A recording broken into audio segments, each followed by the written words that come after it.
Gusto niyo bang maging Shokoy katulad nito? Joke lang. Ito yung trending ngayon na AI Mermaid. Gagamit po tayo ng dalawang application dito. Pwede naman po sa TikTok to, kaya lang matagal. Katulad nito. Ang tagal. Tara, sa CapCut, gawin natin. Let's go. Siyempre po, gumawa na po ako ng video dyan. Kayo na po bahala mga lods kung anong acting ang gusto niyo dito. Unang gagawin po natin, mag-i-split po tayo. Mag-i-split po tayo kung saan gusto natin gawing picture. Para gawin nating screenshot. Tap po natin para ma-highlights. Then, tap po natin yung split. Tapos po, itap po natin yung zoom icon sa gilid. Kapag napalaki na po natin, saka po natin i-screenshot na yan. Kapag nakapag-save na po tayo ng ating screenshot, exit po muna tayo sa ating CapCut. Then, punta naman po tayo sa ating Google. Dito po, isearch lang po natin yung Pixverse. Tap po natin yung Pixverse AI. Antayin lang po nating mag-loading yan. Tapos po, piliin po natin dyan yung template. Dito mga lods, madami po kayong pagpipiliang AI na libre. Siyempre po, yung Mermaid ang pipiliin po natin dyan. Kapag lumabas na po yan dyan, saka po natin itap yung download icon. Dito na po natin magagamit yung ating in-screenshot. Kapag lumabas na po yung ating picture yan, saka po natin piliin yung create sa baba. Dito mga lods, antayin lang po natin mag-generate yan. Kapag lumabas na po yung ating picture dyan, tap po natin. Then, i-play po natin, check po natin kung goods na. Kung goods na, saka po natin itap yung download. Then, tap po natin yung watermark.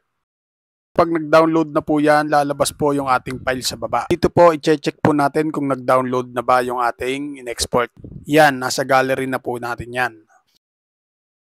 Ngayon po, exit na po tayo. Balik po tayo sa ating CapCut. Dito mga lods, stay lang po tayo dyan sa pinag-splitan po natin. Then, saka po natin piliin yung plus icon sa gilid. I-add na po natin yung dinownload po natin galing Pixverse. Ngayon po, kapag pinlay po natin yan, ganyan po kakalabasan yan. Pero hindi pa po tayo tapos dyan dahil may watermark pa po ng Pixverse yan. Bawal po yan kay FB. Gagawin lang po natin, isusum lang po natin yan hanggang sa wala na po yung ating watermark. At para maging pantay na po sa ating main video. Dito mga lods, goods na po to. Pwede nyo na po tong export. Pero po ako, may gagawin pa po ako dyan. Nasa sa inyo na po mga lods kung gagayahin nyo po tong gagawin ko. Stay pa rin po tayo dyan sa ating AI Mermaid. Focus po tayo sa baba, piliin po natin sa baba yung duplicate.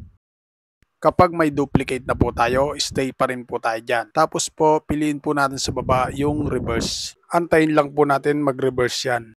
Tapos po, in-adjust ko na lang po yung speed niyan para medyo umiksi. Kapag goods na po tayo sa speed niyan, balik po tayo sa unahan. Ngayon po, kapag na-download na po natin yan sa Pixverse, may sarili na pong music yan. Para po siguradong hindi po tayo ma-detect ng AI, ng copyright, i-adjust po natin yung music niyan. Piliin lang po natin sa baba yung extra audio para humiwalay po yung audio niyan o yung pinaka-music. Itap po natin yung audio para ma-highlights. Then, i-adjust lang po natin yung speed niyan. Ilagay lang po natin sa 1.1 yan. Okay na yan mga lods. Para sa mga baguhan na gustong gumamit ng music o hindi maiiwasang gagamit ng music, ganyan lang po gawin nyo. Finally, kapag all goods na po, ready to export na po natin. Nasundan po ba? Sana nasundan at sana nakatulong. At kung nakatulong, pakishare mo naman ang video ito para makatulong din sa iba. Paano mga lods? Salamat sa inyong pananood at thank you Lord. Peace out.